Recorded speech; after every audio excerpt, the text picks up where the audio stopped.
Hello, everyone, and welcome back to another Planetarium show.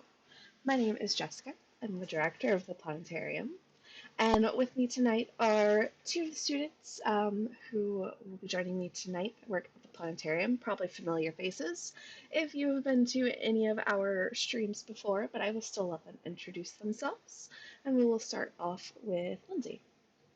Hi, I'm Lindsay. I'm a physics graduate student at UMD. I'm Eli. I'm a physics undergraduate student at UMD.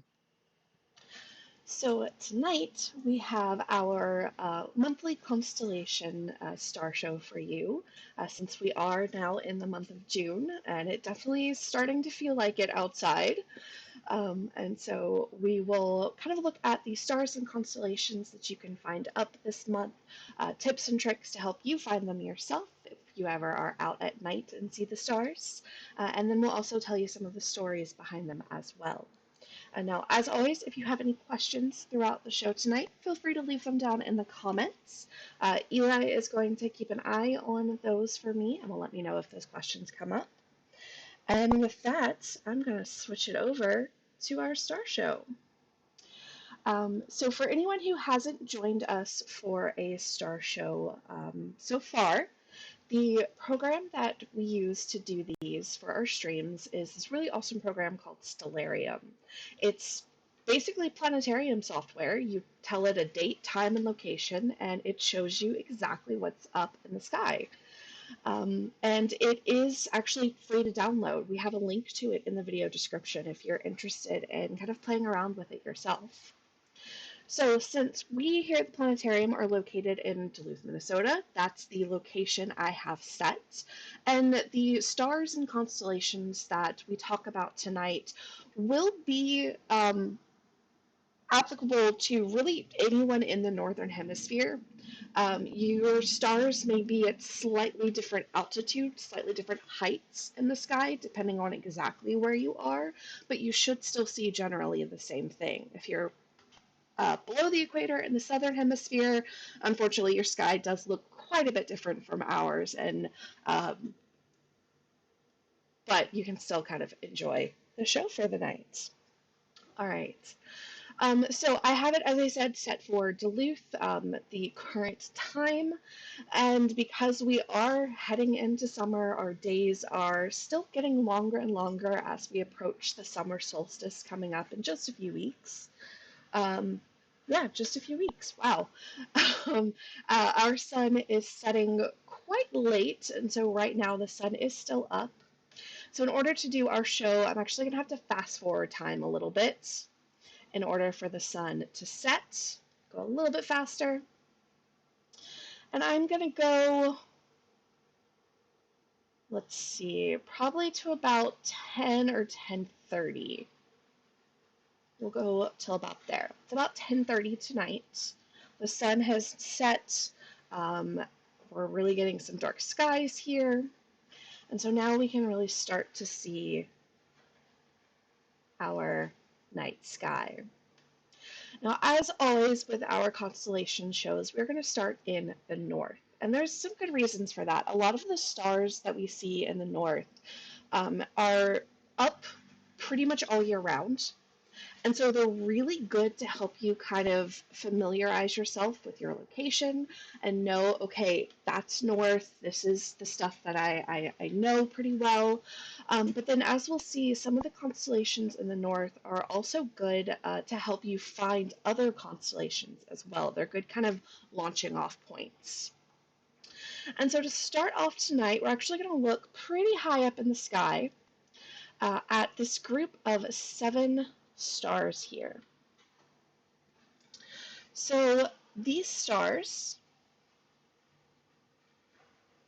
wait, sorry, I'm confusing myself. No, that's right. No, a little bit higher. There we go. These 7 stars. I knew something didn't feel quite right. Um, these 7 stars are pretty popular. A lot of people know this grouping of stars. This is our Big Dipper. We have the handle and then the cup of our Big Dipper here. Our Big Dipper is actually not a constellation, it's an asterism. And that just means it's a smaller grouping of stars within a larger constellation. So these 7 stars of the Big Dipper are actually the 7 brightest stars in the Greek constellation known as Ursa Major, or the Big Bear.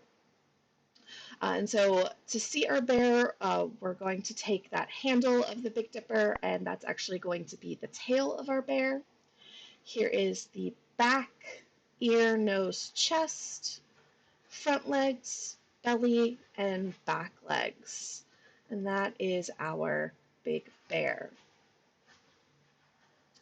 Now, the other group of 7 stars that I initially got a little confused by is our Little Dipper. And a lot of times you actually don't see all 7 stars of the Little Dipper, and people can have trouble finding it because they don't see all of those stars. You have to be in really, really dark skies. And so here's a trick to help you find some of the stars in the Little Dipper, and that's actually to use the Big Dipper to help us. We're going to take those front 2 stars in the cup of the Dipper. These are what's known as the pointer stars, because if you connect them in a line, they point you to this star here, Polaris, also known as the North Star, which is the tail of or the end of the handle of the Little Dipper. We have the handle and then the cup right here. And there is our Little Dipper. That Little Dipper is also our little bear, or at least the Greek constellation of the little bear. And so again, we have long bear tail and then a tiny little bear body here. Now, even though the Greek constellations of the Big and Little Bear are probably the most famous or the most popular for these groups of stars, they're certainly not the only things that are seen in this area of the sky. The Greek constellations are most well known for a few reasons, but mostly because the Greeks wrote stuff down and their writings were preserved and shared, and so they just became widespread and known by a lot of people. But the Greeks weren't the only people or the only culture to look up and see patterns in the sky, to see pictures and use those pictures to tell stories. Now, if you've been to any of our star shows, either live stream or in person, you've probably heard the story of the Greek bears. But I thought I'd switch it up a little bit tonight and tell you a different story from a different culture that involves these stars. So the story I'm going to tell you tonight is probably one of my favorites that involves these stars.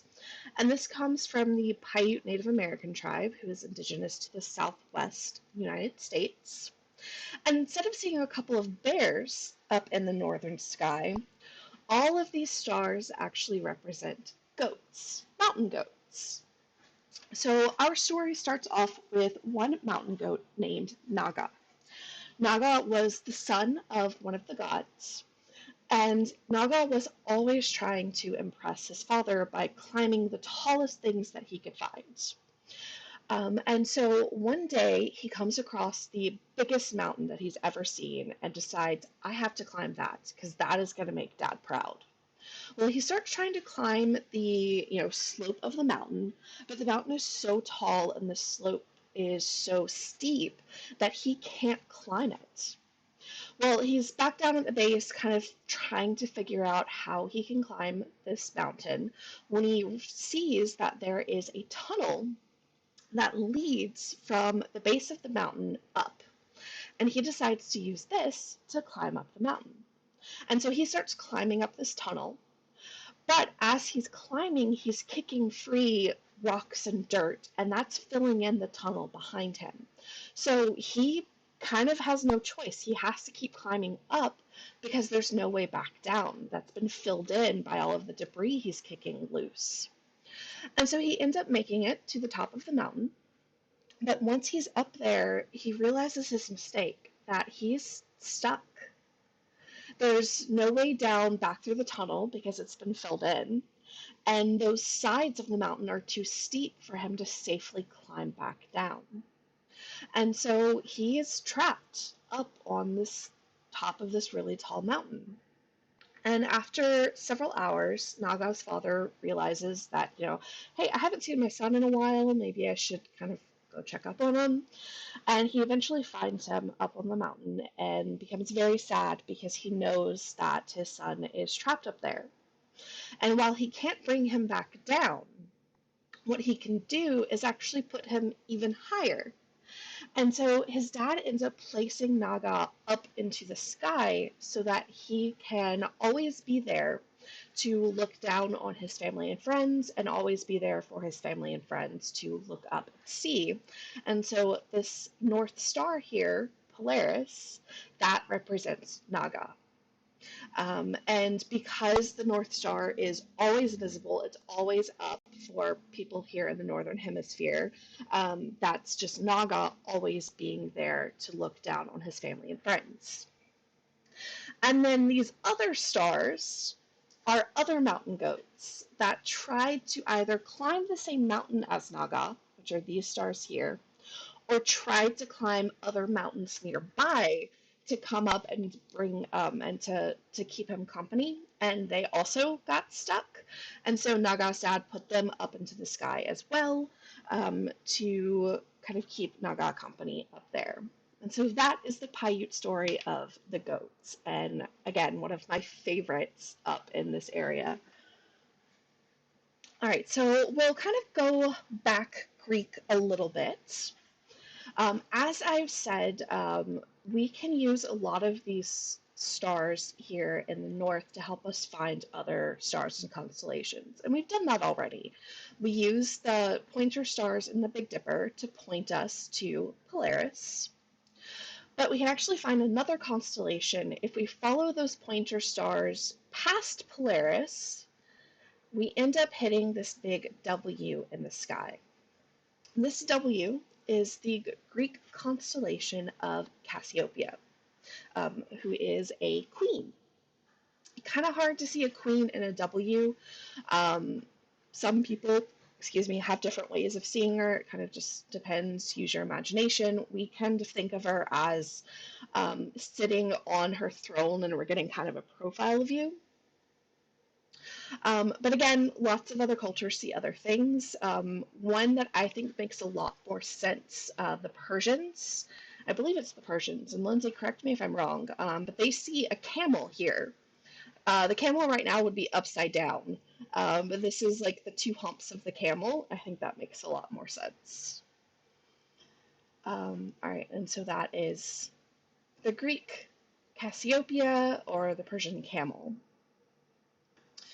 All right, well, the next star that we are going to take a look at, I'm going to kind of turn us over to the south. We are yet again going to use the Big Dipper to help us. But instead of using those pointer stars, we're actually going to use the handle of the Big Dipper. This handle has a curve to it, and what we're going to do is we're going to follow that curve, or that arc of the handle, to this bright star right here. This star is known as Arcturus. And so from the handle of the Big Dipper, we arc to Arcturus. Arcturus is in the Greek constellation of Bootes, the bear herder. But the constellation itself may not have the most interesting of story, but there is another Native American story about just the star Arcturus that we love, and I'm going to let Lindsay tell it. Yeah, so this story comes from the Lumi Native American tribe. They call the star Arcturus the coyote's eyeball. So this story starts, of course, with Coyote, and in a lot of Native American stories, he's kind of a troublemaker. And so he's wandering around one day and he happens to spot some very pretty ladies and he wants to impress them. And so he decides to impress these pretty ladies. He's going to take out his eyeballs and juggle them. And he's trying to be super impressive and keep on throwing his eyeballs higher and higher as he's juggling them so he can, impress the pretty ladies. And he ends up throwing one of his eyeballs so high that it lands up in the sky, and then he only has one eyeball left after that. I love it. It's such a great story. And so that is Arcturus. That is our coyote's eyeball. Or again, in the Greek constellation of Bootes, the bear herder, which I don't think looks like a guy. I think it looks like an ice cream cone with legs. I know another common one is a kite. But yeah. All right. So from there, we are going to make another star hop. So remember, we followed the arc of the handle of the Big Dipper. We arc to Arcturus. And the next thing we want to do is from Arcturus, spike down to this next bright star here known as Spica. So you arc to Arcturus and then spike to Spica. Spica is in the constellation of Virgo the Maiden. You can see her here. We have her body, her arms, and her legs. And the maiden of Virgo is named Persephone, and she was kind of how the Greeks explained the seasons. Because the idea is that Virgo or Persephone's time is split between living in the underworld with Hades and living above in the overworld with her mom and family and friends. And so her mom is the kind of goddess of the harvest, so she kind of helps control the weather. So for the 6 months of the year that Persephone is above with her family and friends, her mom is happy, and that gives us nice weather. And then for the 6 months that Persephone is down in the underworld, when we can't see her up in the sky, her mom is, of course, sad and misses her daughter. And so we have bad weather, or at least not as good weather. And that's kind of how the Greeks used when Virgo was up in the sky, to help kind of explain the changing of the seasons, and how you can also see here one of the ways that the stars were kind of used almost like a calendar, right? Seeing Virgo appear in the sky meant that good weather was going to start coming, and then once she started to disappear for the year, you knew you were heading into winter. All right, so one more jump that we're going to make. After we have, from the Big Dipper, arced to Arcturus and spike to Spica, we are now going to leap to this backwards question mark here known as Leo. And so we leap to Leo. Leo here is pretty famous, or the quintessential kind of thing people tell you to look for is that backwards question mark. We've shown here how you can find it with the arc to Arcturus, spike to Spica, and leap to Leo. But if you're having trouble with that, the other thing you can do is, again, use the cup of the Big Dipper, because the Big Dipper kind of points that cup, if you include this star here, is like a big arrow that points you to Leo here.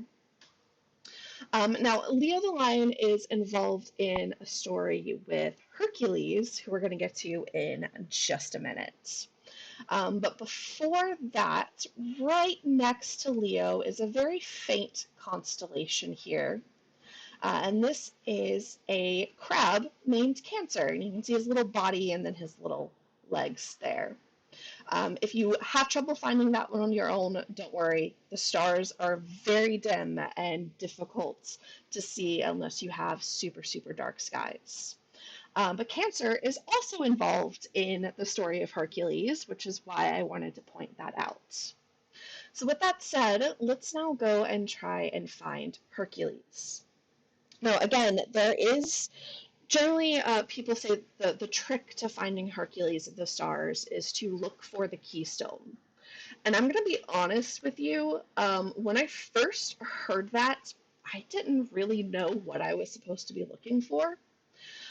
And so I'm going to tell you another trick to help you find Hercules. And this is actually a trick that I learned from Lindsay and has been fantastic, and I've always been able to find it since then. So I'm going to pass it on. Which I know she's okay with. So we're going to go back to Bootes here. And remember I said that this kind of looks like an ice cream cone to me? Well, in order to eat our ice cream cone, we're going to find a spoon. And so first we're going to look for this backward C here. This backward C is actually another constellation, Corona Borealis, the Northern Crown. But this crown is actually going to become like the bowl or the scoop of our spoon. And in order to make it a full spoon, we're going to add in these stars here as the kind of handle of our spoon that we're going to use to eat our ice cream cone. See, it all makes sense. Well, in finding the handle of our spoon, we have actually found the belt of Hercules. And so here is Hercules' body and his arms and legs. He's kind of flipping and rolling across the sky. But there's a pretty good reason. Hercules has got a lot of battles that he's had to go through. And once again, I'm going to turn it over to Lindsay, who's going to tell us our story. Okay, so we have Zeus. He's kind of the king of the gods in Greek mythology, and he has a son with a human woman named Hercules. So, since Hercules was half god, half human, he did have some godlike powers. He was really, really strong, um, but he didn't really know how to control his strength sometimes. And so, unfortunately, that meant that he accidentally killed a lot of people. And so nobody liked Hercules. So Hercules, of course, was a little upset that nobody liked him. And so he went to this one king, and the king said, well, if you do these 12 things, then everybody will like you again. So one of the things that Hercules had to do was to defeat the Hydra. And the Hydra is kind of like a dragon, but without wings. So you cut off one head of the Hydra and 3 more grow. So it's really difficult to defeat. Now, Hera is Zeus's wife. But of course, Hercules is not Hera's son. It's only Zeus's son. And so Hera doesn't really like Hercules and kind of wants him to lose this battle. And so she sends little Cancer the crab to go and nip at Hercules' heels to distract him and hopefully get him eaten by the Hydra. But unfortunately for Cancer, he gets stepped on. And so Hera felt bad for him and put him up into the sky as a constellation. And then Hercules defeated the Hydra. Another, as was Jessica said earlier, we also have Leo the lion that's in the story with Hercules. And so this was one of the other 12 things that Hercules had to do to get people to like him again.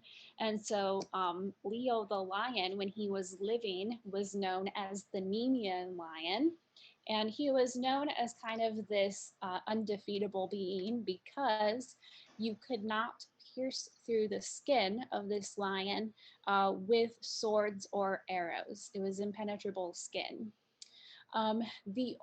So Hercules has to try to kill this undefeatable lion. And it turns out that Hercules is strong enough that he can strangle the lion to death. He doesn't have to use swords or arrows to kill the lion. And then afterward, he takes the fur of the lion and makes it into a cloak and walks around with it, and he's so excited people are going to like him again. But people were kind of afraid of the Nemean lion since they kind of thought of it as immortal and undefeatable, and so the fact that Hercules beat this immortal being kind of made people more afraid of Hercules than they were to begin with, unfortunately for Hercules. Poor Hercules. He went through an ordeal. All right. So these kind of constellations and stars that we've shown you are typically spring constellations, but we are starting to get into the summer. And so we're starting to have some summer constellations show up over in the east. And you can actually see as we look over here in the east that there are these 3 really bright stars in the east that kind of straddle this Milky Way galaxy, our galaxy that we live in. These 3 bright stars are make up what's known as the summer triangle. It's really bright, easy to find, and is a kind of staple feature of the summer night sky. And so I want to introduce you to these constellations, but we will save the stories for next month, since next month we will well and truly be into summer and we can start celebrating the summer triangle. But to get you introduced, each of these three bright stars is in a constellation. So there are three constellations here.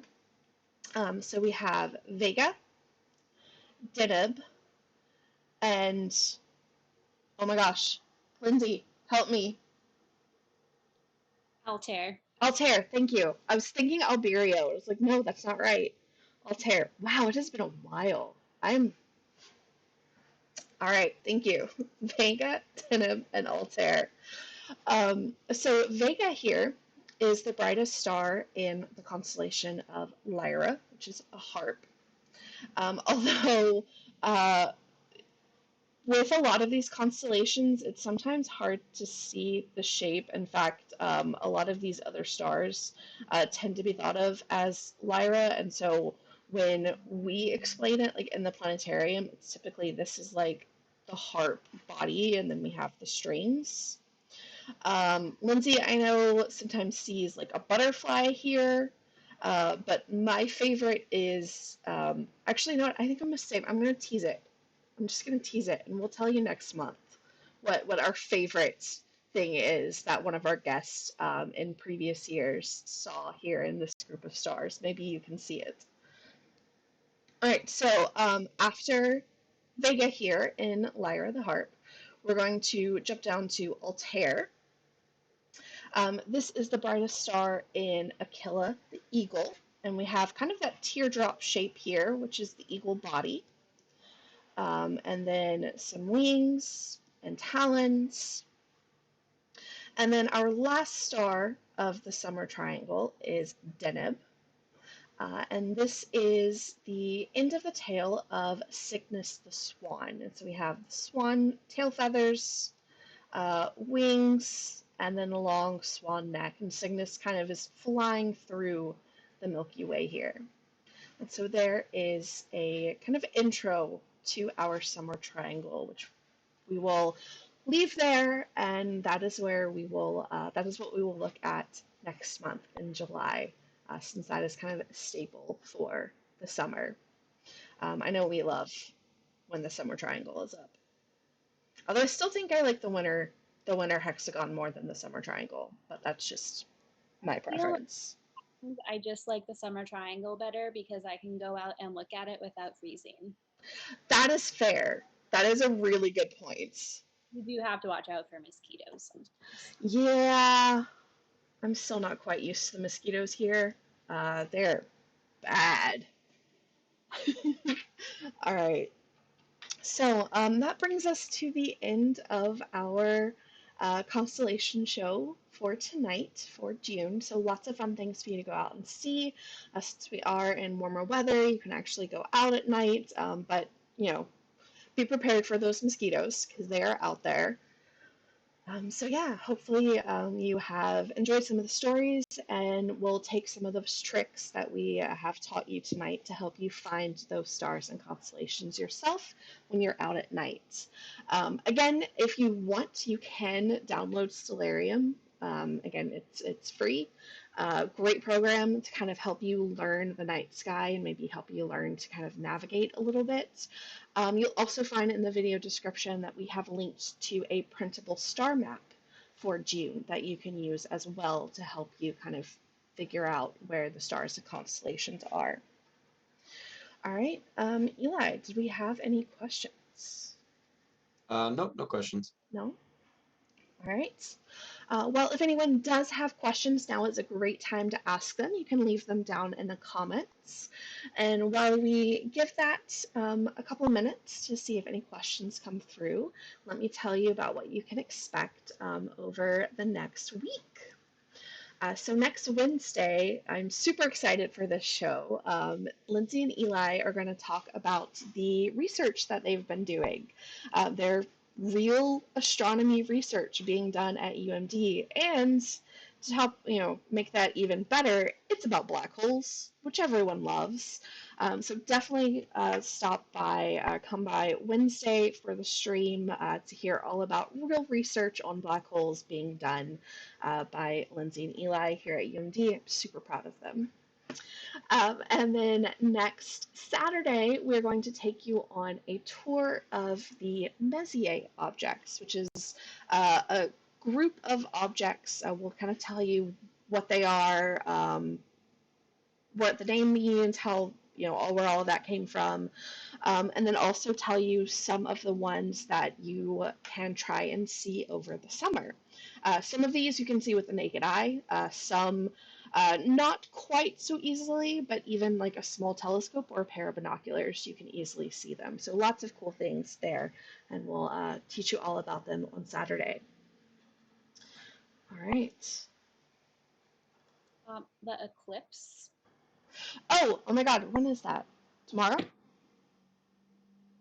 Isn't it tomorrow? June 10th, I believe. 10th. Why was I thinking 6th? Yes, that is coming up on the morning of June 10th. Solar eclipse. We will see a partial here in Duluth. If you want to know more about that, you can check out the show we did on Wednesday, where we talked about that. You can also check out the Astronomy Day stream we did a couple weeks ago. Bob King did a whole show all about the lunar eclipse that happened a few weeks ago and the solar eclipse coming up. So yeah, thank you for reminding me about that, because I did forget that. Mostly because I'm not getting up at 5 o'clock in the morning. I feel bad admitting that, but I'm not getting up at 5 o'clock in the morning. That's why we make good astronomers, though. We'll stay up late, but we won't get up early. Yes, absolutely. Okay. Well, any questions? Doesn't look like it. Nope, no questions. All right, well, we will end it there for tonight then. Thank you all so much for stopping by and hanging out with us. We hope you enjoyed the show. We will continue to stream regularly on Wednesdays and Saturdays at 7 throughout the summer. And that schedule is really only going to change once we are back open. But even then, I think we'll still stream occasionally. We've been enjoying this. But for now, you can expect the same program for the summer. All right. Well, for anyone here in Duluth, go enjoy the great weather we've been having this weekend, and have a wonderful rest of your weekend, and we will see you again next time. Bye, everyone.